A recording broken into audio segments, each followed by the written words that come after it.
Hi hello guys, welcome back to Aadya colourful. ನಾನು Suma. Friends, ಇವತ್ತಿನ ವಿಡಿಯೋದಲ್ಲಿ ಒಂದು ಈವ್ನಿಂಗ್ ಸ್ನ್ಯಾಕ್ಸ್ ರೆಸಿಪಿನ ನಿಮ್ಮ ಜೊತೆ ಶೇರ್ ಮಾಡ್ಕೊಳ್ತಾ ಇದ್ದೀನಿ. ತುಂಬಾ ಈಸಿಯಾಗಿ ಟೇಸ್ಟಿಯಾಗಿ ಮಾಡ್ಕೊಳ್ಳುವಂಥ ಒಂದು ರೆಸಿಪಿ ಇದು. ಸೊ ಇದು ವಡೆನೂ ಅಲ್ಲ, ಹಾಗೆ ಬಜ್ಜಿನೂ ಅಲ್ಲ, ಗರಿಗರಿಯಾದ ರುಚಿಯಾದ ಒಂದು ಸ್ನ್ಯಾಕ್ಸ್. ಖಂಡಿತವಾಗ್ಲೂ ಒಂದ್ಸಲ ತಯಾರಿಸಿ ತಿಂದರೆ ಮತ್ತೆ ಇದರ ರುಚಿನ ನೀವು ಮರೆಯೋದಿಲ್ಲ.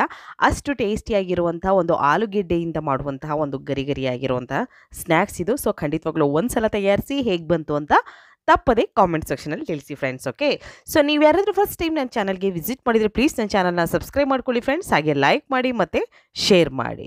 ಓಕೆ, ಈಗ ಇಲ್ಲಿ ಒಂದು 3 ಆಲೂಗೆಡ್ಡೆಯನ್ನು ತೊಗೊಂಡಿದ್ದೀನಿ. ಸೊ ನೋಡ್ಬೋದು ನೀವು. ಸೊ ಆಲೂಗೆಡ್ಡೆಯನ್ನು ಸಿಪ್ಪೆಯನ್ನೆಲ್ಲ ಕ್ಲೀನ್ ಮಾಡಿ ನಾನು ಇದನ್ನು ತಗೊಳ್ತಿದ್ದೀನಿ. ಸೊ ಮೀಡಿಯಮ್ ಗಾತ್ರದಲ್ಲಿರುವಂಥ ಆಲೂಗೆಡ್ಡೆಯನ್ನು ತೊಗೊಂಡಿರೋದು. ಬೇಕು ಅಂತಂದರೆ ನೀವು ಇನ್ನೂ ಹೆಚ್ಚು ಆಲೂಗೆಡ್ಡೆನೂ ಉಪಯೋಗಿಸಿ ಕೂಡ ನೀವು ಮಾಡ್ಕೊಳ್ಬೋದು ಫ್ರೆಂಡ್ಸ್. ಓಕೆ, ಸೊ ನಾನು ಇವಾಗ ಇಲ್ಲಿ ಆಲೂಗೆಡ್ಡೆಯ ಸಿಪ್ಪೆ ಎಲ್ಲ ಕ್ಲೀನ್ ಮಾಡಿ ಮತ್ತು ತೊಳೆದು ಇದನ್ನು ರೆಡಿ ಮಾಡಿ ತೊಗೊಂಡಿದ್ದೀನಿ. ಇವಾಗ ಇದನ್ನು ನಾವು ಒಂದು ತುರಿದು ತೊಗೊಳ್ಬೇಕಾಗತ್ತೆ. ಈ ಒಂದು ಸ್ನ್ಯಾಕ್ಸಿಗೆ ಬೇಯಿಸಿ ತೊಗೊಳ್ತಿಲ್ಲ, ಇದು ಹಸಿ ಆಲೂಗೆಡ್ಡೆ. ಸೊ ಇದನ್ನು ನಾವು ಇವಾಗ ತುರಿದು ತೊಗೊಳ್ಬೇಕಾಗತ್ತೆ. ಈಗ ಆಲೂಗೆಡ್ಡೆಯನ್ನು ತುರಿದು ತೊಗೊಳ್ಳೋಣ. ನಾವು ಕೊಬ್ಬರಿ ತುರಿಯೋದಿರುತ್ತಲ್ಲ, ಅದರಲ್ಲಿ ನಾನು ತುರಿತಾ ಇದ್ದೀನಿ. ಸೊ ನೋಡ್ತಾ ಇದ್ದೀರಲ್ಲ, ಈ ರೀತಿಯಾಗಿ ನಾವು ಆಲೂಗೆಡ್ಡೆಯನ್ನು ತುರಿದು ತೊಗೊಳ್ಬೇಕಾಗತ್ತೆ. ಖಂಡಿತವಾಗ್ಲೂ ನೀವು ಆಲೂಗೆಡ್ಡೆ ಬಜ್ಜಿ ಅಥವಾ ಆಲೂಗೆಡ್ಡೆ ಪಕೋಡ ಈ ರೀತಿ ಮಾಡಿ ತಿಂದಿರ್ತೀರ. ಆದರೆ ಈ ರೀತಿಯಾಗಿರುವಂಥ ಸ್ನ್ಯಾಕ್ಸನ್ನು, ಅದು ನಾವು ಹೆಲ್ತಿಯಾಗಿರುವಂಥ ಸ್ನ್ಯಾಕ್ಸನ್ನು ಖಂಡಿತವಾಗ್ಲೂ ನೀವು ತಯಾರಿಸಿ ತಿಂದು ಟೇಸ್ಟ್ ಹೇಗಿತ್ತು ಅಂತ ತಪ್ಪದೆ ಕಾಮೆಂಟ್ ಸೆಕ್ಷನಲ್ಲಿ ತಿಳಿಸಿ. ಓಕೆ, ಈಗ ನೋಡಿ ಈ ರೀತಿ ತುರಿದು ತೊಗೊಳ್ತಾ ಇದ್ದೀನಿ. 3 ಆಲೂಗೆಡ್ಡೆಯನ್ನು ಸುಮಾರು ಇಲ್ಲಿ ನಾನು ಒಂದು 1/4 kg ಆಗುವಷ್ಟು ಆಲೂಗೆಡ್ಡೆಯನ್ನು ತೊಗೊಂಡಿದ್ದೀನಿ. ಬೇಕು ಅಂದರೆ ಜಾಸ್ತಿ ಕ್ವಾಂಟಿಟಿಯಲ್ಲೂ ಕೂಡ ನೀವು ಉಪಯೋಗಿಸ್ಬೋದು. ಈಗ ನೋಡಿ, ಈಗ ತುರಿದಿರುವಂತಹ ಒಂದು ಆಲೂಗೆಡ್ಡೆಯನ್ನು ನಾವು ಒಂದು 2 ರಿಂದ 3 ಸಲ ಚೆನ್ನಾಗಿ ನೀರು ಜಾಸ್ತಿ ಸ್ವಲ್ಪ ನೀರನ್ನು ಹಾಕ್ಕೊಂಡು ಇದನ್ನು ತೊಳಿಬೇಕಾಗುತ್ತೆ. ಅದರಲ್ಲಿ ಏನು ಅದು ವೈಟ್ ಅಂಶ ಇರುತ್ತಲ್ಲ ಆಲೂಗೆಡ್ಡೆಯಲ್ಲಿ, ಆ ಒಂದು ಅಂಶ ಹೋಗಿ ಪೂರ್ತಿ ನೀರು ಕಾಣ್ತಾ ಇರಬೇಕು ನಮಗೆ ಆಲೂಗೆಡ್ಡೆಯ ನಾವು ನೀರೆಲ್ಲ ಹಾಕಿದ್ರೆ. ಆ ರೀತಿಯಾಗಿ ನಾವು ಒಂದು 2 ರಿಂದ 3 ಸಲ ಚೆನ್ನಾಗಿ ನೀರಲ್ಲಿ ತೊಳಿಬೇಕಾಗುತ್ತೆ ಇದನ್ನು. ನೋಡಿ, ಇವಾಗ ಮತ್ತೆ ನಾನು ಇನ್ನೊಂದು ಬೌಲಿಗೆ ಹಾಕ್ಕೊಳ್ತಾ ಇದ್ದೀನಿ. ಹೀಗೆ ಇದನ್ನು ಒಂದು 2 ರಿಂದ 3 ಸಲ ನಾವು ಚೆನ್ನಾಗಿ ವಾಶ್ ಮಾಡ್ಕೊಳ್ಳೋಣ. ನೋಡ್ತಾ ಇದ್ದೀರಲ್ಲ, ಹೀಗೆ ಮತ್ತೆ ಇನ್ನೊಂದು ಸಲ ನಾನು ನೀರು ಹಾಕಿ ತೊಳೆದು ತೊಗೊಂಡಿದ್ದೀನಿ. ಈ ರೀತಿಯಾಗಿ ತೊಗೊಂಡಿರೋವಂಥ ಒಂದು ಆಲೂಗೆಡ್ಡೆಯನ್ನು ಮತ್ತೆ ಈಗ ನೀರನ್ನೆಲ್ಲ ಬಸ್ತು ನಾವು ಮತ್ತೆ ತೊಗೊಳ್ಬೇಕಾಗುತ್ತೆ. ಅದಾದ ನಂತರ ಒಂದು ಬೌಲಿಗೆ ಹಾಕ್ಕೊಳ್ಳೋಣ. ಈ ಬೌಲಿಗೆ ನಾನು ಅದನ್ನು ಹಾಕ್ಕೊಳ್ತೀನಿ. 2 ರಿಂದ 3 ಸಲ ಚೆನ್ನಾಗಿ ನೀರಲ್ಲಿ ವಾಶ್ ಮಾಡ್ಕೊಂಡಿದ್ದೀನಿ. ಅದಾದ ನಂತರ ಇದಕ್ಕೆ ಸಣ್ಣದಾಗಿ ಕಟ್ ಮಾಡಿರೋವಂತಹದ್ದು ಅಥವಾ ತುರಿದಿರೋ ಅಂಥದ್ದು ತೊಗೊಳ್ಬೋದು. ಕಟ್ ಮಾಡಿರುವಂತಹ ಒಂದು ಶುಂಠಿಯನ್ನು ಕೂಡ ನಾನು ತೊಗೊಳ್ತಾ ಇದ್ದೀನಿ ಇಲ್ಲಿ. ಅಥವಾ ತುರಿದು ತೊಗೊಳ್ತೀವಿ ಅಂದರೆ ಹಾಗೂ ಕೂಡ ನೀವು ತೊಗೊಳ್ಬೋದು. ನೋಡಿ, ಶುಂಠಿ ಸ್ವಲ್ಪ ತೊಗೊಂಡಿದ್ದೀನಿ. ಹಾಗೆ ಸಣ್ಣದಾಗಿ ಕಟ್ ಮಾಡಿರೋಂತಹ, ನೋಡಿ, ತುರಿದು ಅಥವಾ ತೊಗೊಳ್ಬೋದು ಅಥವಾ ಕಟ್ ಮಾಡಿ ಕೂಡ ತೊಗೊಳ್ಬೋದು.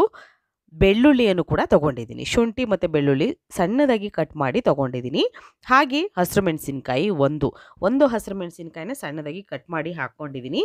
ಬೇಕು ಅಂದರೆ ಜಾಸ್ತಿ ಹಸಿರು ಮೆಣಸಿನ್ಕಾಯಿ ಕೂಡ ಉಪಯೋಗಿಸ್ಬೋದು. ಇಲ್ಲ ಹಸಿರು ಮೆಣಸಿನ್ಕಾಯಿ ಬೇಡ ಅಂದರೆ ಸ್ಕಿಪ್ ಕೂಡ ಮಾಡ್ಬೋದು. ಅದಾದ ನಂತರ ಒಂದು ಈರುಳ್ಳಿ, ಮೀಡಿಯಮ್ ಸೈಜಲ್ಲಿರುವಂಥ ಒಂದು ಈರುಳ್ಳಿಯನ್ನು ಸಣ್ಣದಾಗಿ ಕಟ್ ಮಾಡಿ ಹಾಕ್ಕೊಂಡಿದ್ದೀನಿ. ಈಗ ರುಚಿಗೆ ತಕ್ಕಷ್ಟು ಉಪ್ಪನ್ನು ಕೂಡ ಸೇರಿಸ್ಕೊಳ್ಳೋಣ. ಉಪ್ಪನ್ನು ನೋಡಿಕೊಂಡು ಸೇರಿಸ್ಕೊಳ್ಳಿ. ಸ್ವಲ್ಪ ಕಮ್ಮಿನೇ ಸೇರಿಸಿ ಆಮೇಲೆ ಬೇಕು ಅಂದರೆ ನಾವು ಹಾಕ್ಕೊಳ್ಬೋದು. ನಂತರ ಒಂದು 1/4 ಟೀ ಸ್ಪೂನ್ ಆಗುವಷ್ಟು ನಾನಿಲ್ಲಿ ಪೆಪ್ಪರ್ ಪೌಡರ್, ಕಾಳು ಮೆಣಸಿನ ಪುಡಿಯನ್ನು ಹಾಕ್ಕೊಂಡಿದ್ದೀನಿ. ಅದಾದ ನಂತರ ಒಂದು ಅರ್ಧ ಸ್ಪೂನ್ ಆಗುವಷ್ಟು ಅಚ್ಕಾರದ ಪುಡಿಯನ್ನು ಹಾಕ್ಕೊಳ್ತಾ ಇದ್ದೀನಿ. ಹಸಿರು ಮೆಣಸಿನ್ಕಾಯಿ ಪೂರ್ತಿಯಾಗಿ ಸ್ಕಿಪ್ ಮಾಡಿ, ಬೇಕು ಅಂದರೆ ಹಸಿರು ಮೆಣಸಿನ್ಕಾಯಿ ನೀವು ಸ್ಕಿಪ್ ಮಾಡಿ ನೀವು ಅಚ್ಕಾರದ ಪುಡಿಯನ್ನು ಹಾಕ್ಕೊಳ್ಬೋದು. ಅಥವಾ ನೀವು ಖಾರದ ಪುಡಿ ಬೇಡ, ನಮಗೆ ಹಸಿರು ಮೆಣಸಿನ್ಕಾಯಿನೇ ಹಾಕ್ಕೊಳ್ತೀವಿ ಅಂದರೆ ಅದನ್ನು ಕೂಡ ಹಾಕ್ಕೊಳ್ಬೋದು ಫ್ರೆಂಡ್ಸ್. ಓಕೆ, ಅದಾದ ನಂತರ ಚೆನ್ನಾಗಿ ಮಿಕ್ಸ್ ಮಾಡ್ಕೊಳ್ತಾ ಇದ್ದೀನಿ. ಇಲ್ಲಿ ನೀಟಾಗಿ ಮಿಕ್ಸ್ ಆಗಬೇಕು. ಮಿಕ್ಸ್ ಆದ ನಂತರ ಇದನ್ನು ಒಂದು ಪ್ಲೇಟನ್ನು ಮುಚ್ಚಿ ಒಂದು 5 ನಿಮಿಷ ನಾವು ಟೈಮ್ ಇದ್ದರೆ ರೆಸ್ಟಿಗೆ ಇಟ್ಬಿಡೋಣ. ಇಲ್ಲ ಅನ್ನೋದಾದರೆ ಒಂದು 2 ನಿಮಿಷ ಆದರೂ ರೆಸ್ಟಿಗೆ ಇಟ್ಬಿಡಿ. ಯಾಕೆಂದರೆ ಆಲೂಗೆಡ್ಡೆಯಲ್ಲಿ ನೀರಿನ ಅಂಶ ಏನಿರುತ್ತೋ ಅದು ಬಿಟ್ಕೊಳ್ಳುತ್ತೆ. ಸೊ ಅದಕ್ಕೋಸ್ಕರ ಉಪ್ಪನ್ನೆಲ್ಲ ಹಾಕಿ ಕಲಸಿಟ್ಟಿದ್ದೀವಲ್ಲ, ಒಂದು 2 ನಿಮಿಷ ಅಥವಾ ಒಂದು 5 ನಿಮಿಷ ಇದನ್ನು ಹಾಗೆ ಬಿಟ್ಬಿಡೋಣ. ಅದಾದ ನಂತರ ನೋಡಿ, ಈಗ ಮತ್ತೆ ನಾನು ತಗೊಳ್ತಾ ಇದ್ದೀನಿ ಅದನ್ನು. ಈಗ 5 ನಿಮಿಷ ಆಗಿದೆ. ಈಗ ಒಂದ್ಸಲ ಮಿಕ್ಸ್ ಮಾಡ್ಕೊಳ್ತೀನಿ. ನೋಡಿ ನೀರಿನ ಅಂಶ ಬಿಟ್ಕೊಂಡಿದೆ. ಸೊ ಇದಕ್ಕೆ ಸ್ವಲ್ಪ ಕೊತ್ತಂಬರಿ ಸೊಪ್ಪು ಸುಮಾರು ಒಂದು 2ರಿಂದ 3 ಟೇಬಲ್ ಸ್ಪೂನ್ ಆಗುವಷ್ಟು ಕೊತ್ತಂಬರಿ ಸೊಪ್ಪನ್ನು ಹಾಕ್ಕೊಂಡಿದ್ದೀನಿ. ಕೊತ್ತಂಬರಿ ಸೊಪ್ಪು ಹಾಕೋದ್ರಿಂದ ಒಳ್ಳೆ ಟೇಸ್ಟು ಕೂಡ ಇರುತ್ತೆ. ಅದಕ್ಕೋಸ್ಕರ ಸಣ್ಣದಾಗಿ ಕಟ್ ಮಾಡಿ ಹಾಕ್ಕೊಂಡಿದ್ದೀನಿ. ಮತ್ತು ಇಲ್ಲಿ 1 ಕಪ್ಪು ಗೋಧಿ ಹಿಟ್ಟನ್ನು ಹಾಕ್ಕೊಳ್ತಾ ನಾವು ಚಪಾತಿಗೆ ಉಪಯೋಗಿಸ್ತೀವಲ್ಲ ಅದೇ ಹಿಟ್ಟನ್ನು ಹಾಕ್ಕೊಳ್ತಾ ಇದ್ದೀನಿ. ನಂತರ ಇದನ್ನು ಚೆನ್ನಾಗಿ ಮಿಕ್ಸ್ ಮಾಡ್ಕೊಳ್ಳೋಣ. ನೋಡಿ ನಮಗೆ ಈ ರೀತಿ ಹಿಟ್ಟು ರೆಡಿ ಆಗಬೇಕು. ನೋಡ್ತಾ ಇದ್ದೀರಲ್ಲ, ಈ ರೀತಿಯಾಗಿ ರೆಡಿ ಆಗಬೇಕು. ತುಂಬಾ ಈಸಿಯಾಗಿ ಮಾಡ್ಕೊಳ್ಳುವಂಥ, ಟೇಸ್ಟಿಯಾಗಿ ಮಾಡುವಂಥ, ಗರಿ ಗರಿಯಾಗಿರುವಂತಹ ಒಂದು ಸ್ನ್ಯಾಕ್ಸ್ ಇದು. ಸೊ ಇದು ವಡೆ ಥರನೂ ಇಲ್ಲ, ನಿಮಗೆ ಬಜ್ಜಿ ಥರನೂ ಅಲ್ಲ. ಇದು ನೀವೇ ಡಿಫ್ರೆಂಟಾಗಿ ತಯಾರಿಸುವಂತಹ ರುಚಿಯಾಗಿರುವಂಥ ಒಂದು ಸ್ನ್ಯಾಕ್ಸು. ಖಂಡಿತವಾಗ್ಲೂ ಮಕ್ಕಳಿಗೆ ಇಷ್ಟ ಆಗುತ್ತೆ. ಮತ್ತು ನಿಮಗೆ ಯಾವುದೇ ವೆಜಿಟೇಬಲ್ಸ್ ಬೇಕು ಅಂದರೂ ಇದಕ್ಕೆ ಹಾಕ್ಕೊಳ್ಬೋದು.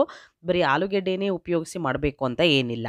ನಂತರ ಎಣ್ಣೆ ಮೀಡಿಯಮ್ ಆಗಿ ಕಾಯೋದಕ್ಕೆ ಇಟ್ಟಿದ್ದೆ. ನಾನು ಜಾಸ್ತಿ ಎಣ್ಣೆಯನ್ನು ಡೀಪ್ ಫ್ರೈ ಮಾಡ್ತಾ ಇಲ್ಲ, ಇಲ್ಲಿ ಶಾಲೋ ಫ್ರೈ ಮಾಡೋಣ ಅಂತ ಸ್ವಲ್ಪ ಎಣ್ಣೆ, ಒಂದು 3ರಿಂದ 4 ಟೇಬಲ್ ಸ್ಪೂನ್ ಆಗುವಷ್ಟು ಅಡುಗೆ ಎಣ್ಣೆ ಹಾಕ್ಕೊಂಡಿದ್ದೀನಿ.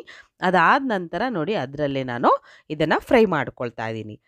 ಎಲ್ಲದನ್ನು ಕೂಡ ಸ್ವಲ್ಪ ದೂರ ದೂರ ಹಾಕ್ಕೊಂಡು ಈಗ ಎರಡೂ ಕಡೆ ಕೂಡ ಫ್ರೈ ಮಾಡ್ಕೋಬೇಕು. ನಮಗೆ ಗೋಲ್ಡನ್ ಕಲರ್ ಬರಬೇಕು, ಅಲ್ಲಿವರೆಗೂ ಇದನ್ನು ನಾವು ಫ್ರೈ ಮಾಡ್ಕೋಬೇಕಾಗುತ್ತೆ. ನೋಡ್ತಾ ಇದ್ದೀರಲ್ಲ, ಈಗ ಟರ್ನ್ ಮಾಡೋಣ. ಒಂದು ಸೈಡ್ ಆಗಿದೆ, ಇನ್ನೊಂದು ಸೈಡು ಟರ್ನ್ ಮಾಡಿ ಇದನ್ನು ಕೂಡ ಫ್ರೈ ಮಾಡ್ಕೊಳ್ಳೋಣ. ತುಂಬಾ ಗರಿ ಗರಿಯಾಗಿ ಬರುತ್ತೆ. ನೀವು ಸ್ಟವ್ನ ಲೋ ಫ್ಲೇಮಲ್ಲಿ ಇಟ್ಕೊಂಡು ಇದನ್ನು ಫ್ರೈ ಮಾಡ್ಕೊಳ್ಳಿ. ನೋಡ್ತಾ ಇದ್ದೀರಲ್ಲ, ಹೈ ಫ್ಲೇಮ್ ಮಾಡೋದ್ರಿಂದ ಕಲರ್ ಬೇಗ ಚೇಂಜ್ ಆಗುತ್ತೆ, ಆದರೆ ಒಳಗಡೆ ಕ್ರಿಸ್ಪಿನೆಸ್ ಇರೋದಿಲ್ಲ, ಮೆತ್ತಗಿರುತ್ತೆ, ಮತ್ತು ಒಂದೊಂದು ಸಲ ಬೆಂದಿರೋದು ಇಲ್ಲ, ಹಾಗಾಗುತ್ತೆ. ಅದಕ್ಕೋಸ್ಕರ ಸ್ಟವ್ನ ಲೋ ಫ್ಲೇಮಲ್ಲಿ ಇಟ್ಕೊಂಡು ನೀವು ಇದನ್ನು ಫ್ರೈ ಮಾಡ್ಕೋಬೇಕು. ಈಗ ನೋಡಿ ಕಲರ್ ಕೂಡ ಚೇಂಜ್ ಆಗಿದೆ. ಇದೇ ರೀತಿ ಮತ್ತೊಂದು ಸಲ ಟರ್ನ್ ಮಾಡಿ 2 ಸೈಡು ಒಂದು 2 ಸೆಕೆಂಡ್ ಬಿಟ್ಟು ನೀವು ಫ್ರೈ ಮಾಡ್ಕೋಬೇಕು ಎರಡೂ ಕಡೆನೂ ಕೂಡ. ಯಾಕೆಂದರೆ ಒಂದೇ ಕಡೆ ಬಿಟ್ಟರೆ ಅದು ಕಲರ್ ಚೇಂಜ್ ಏನೋ ಆಗುತ್ತೆ, ಆದರೆ ತುಂಬಾ ಕಪ್ಪಗಾಗೋಗುತ್ತೆ. ಅದಕ್ಕೋಸ್ಕರ ಎರಡು ಕಡೆ ಚೆನ್ನಾಗಿ ಮೀಡಿಯಮ್ ಆಗಿ ನಮಗೆ ಫ್ರೈ ಆಗಬೇಕು. ಅದಕ್ಕೋಸ್ಕರ ನೋಡ್ತಾ ಇದ್ದೀರಲ್ಲ, ಈಗ ನಿಧಾನವಾಗಿ ನಾನು ಈ ಸ್ನ್ಯಾಕ್ಸನ್ನು ಒಂದು ಟಿಶ್ಯೂಗೆ ತೆಗೆದಿಟ್ಕೊಳ್ತಾ ಇದ್ದೀನಿ. ತುಂಬಾ ಈಸಿಯಾಗಿ ಟೇಸ್ಟಿಯಾಗಿ ಮಾಡುವಂಥ, ರುಚಿಯಾಗಿರುವಂತಹ ಒಂದು ಗರಿ ಗರಿಯಾಗಿರುವಂಥ ಸ್ನ್ಯಾಕ್ಸನ್ನು ಒಂದು ಸಲ ತಯಾರಿಸಿ ತಿಂದರೆ ಮತ್ತೆ ಇದರ ರುಚಿನ ಮರೆಯೋದಿಲ್ಲ. ಅಷ್ಟು ಟೇಸ್ಟಿಯಾಗಿ ಆಗುತ್ತೆ ಈ ಒಂದು ಆಲೂಗೆಡ್ಡೆಯಿಂದ ಮಾಡಿರುವಂತಹ ಸ್ನ್ಯಾಕ್ಸು. ಮತ್ತು ಗೋಧಿ ಹಿಟ್ಟನ್ನು ಬಳಸಿ ಮಾಡಿರುವಂಥದ್ದು. ಖಂಡಿತವಾಗ್ಲೂ ಒಮ್ಮೆ ತಯಾರಿಸಿ ಹೇಗೆ ಬಂತು ಅಂತ ತಪ್ಪದೇ ಕಾಮೆಂಟ್ ಸೆಕ್ಷನಲ್ಲಿ ತಿಳಿಸ್ತೀರಾ ಅಂತ ಭಾವಿಸ್ತೀನಿ ಫ್ರೆಂಡ್ಸ್. ಓಕೆ, ನಿಮ್ಗೆ ಯಾವುದಾದ್ರೂ ಹೊಸ ರೆಸಿಪಿಗಳು ಬೇಕು ಅಂದರೆ ದಯವಿಟ್ಟು ಕಾಮೆಂಟ್ ಸೆಕ್ಷನಲ್ಲಿ ತಿಳಿಸಿ. ಇಷ್ಟ ಆಗುವಂತಹ ರೆಸಿಪಿಗಳನ್ನು ನಾನು ಖಂಡಿತವಾಗ್ಲೂ ಶೇರ್ ಮಾಡ್ತೀನಿ. ಹಾಗೆ ನನ್ನ ಎಲ್ಲ ಯೂಟ್ಯೂಬ್ ಚಾನಲ್ಗಳ ಲಿಂಕು ಈ ವಿಡಿಯೋದ ಡಿಸ್ಕ್ರಿಪ್ಷನಲ್ಲಿರುತ್ತೆ, ಅಲ್ಲಿ ಚೆಕ್ ಮಾಡಿ. ನಿಮ್ಮ ಚಾನಲ್ಗಳನ್ನು, ನನ್ನ ಚಾನಲ್ಗಳನ್ನು ನೀವು ಒಂದ್ಸಲ ಚೆಕ್ ಮಾಡಿ, ಇಷ್ಟ ಆದರೆ ಸಬ್ಸ್ಕ್ರೈಬ್ ಮಾಡ್ಕೊಳ್ಳಿ. ಓಕೆ, ಸೊ ಇವತ್ತಿನ ವಿಡಿಯೋ ಸ್ವಲ್ಪನಾದರೂ ಇಷ್ಟ ಆಗಿದೆ ಅಂತ ನಾನು ಭಾವಿಸ್ತೀನಿ. ಇಷ್ಟ ಆಗಿದೆ ಸಬ್ಸ್ಕ್ರೈಬ್ ಮಾಡಿಕೊಂಡು ಲೈಕ್ ಮಾಡಿ, ಮತ್ತು ಹೆಚ್ಚೆಚ್ಚು ನಿಮ್ಮ ಫ್ರೆಂಡ್ಸ್ ಗ್ರೂಪಲ್ಲಿ ನನ್ನ ವಿಡಿಯೋಗಳನ್ನು ಶೇರ್ ಮಾಡಿ. ಗರಿ ಗರಿಯಾಗಿರುವಂಥ, ರುಚಿಯಾಗಿರುವಂಥ ಒಂದು ಪೊಟ್ಯಾಟೊ ಸ್ನ್ಯಾಕ್ಸನ್ನು ನಿಮ್ಮ ಜೊತೆ ಶೇರ್ ಮಾಡ್ಕೊಂಡಿದ್ದೀನಿ. ದಯವಿಟ್ಟು ನೀವು ಕೂಡ ತಯಾರಿಸಿ. ಇವತ್ತಿನ ವಿಡಿಯೋನ ಇಲ್ಲಿಗೆ ಮುಗಿಸ್ತಾ ಇದ್ದೀನಿ. ಹಾಗೆ ಮತ್ತೆ ಇನ್ನೊಂದು ಹೊಸ ವಿಡಿಯೋ ಜೊತೆ ಬರ್ತೀನಿ. ಅಲ್ಲಿವರೆಗೂ take care, bye, see you.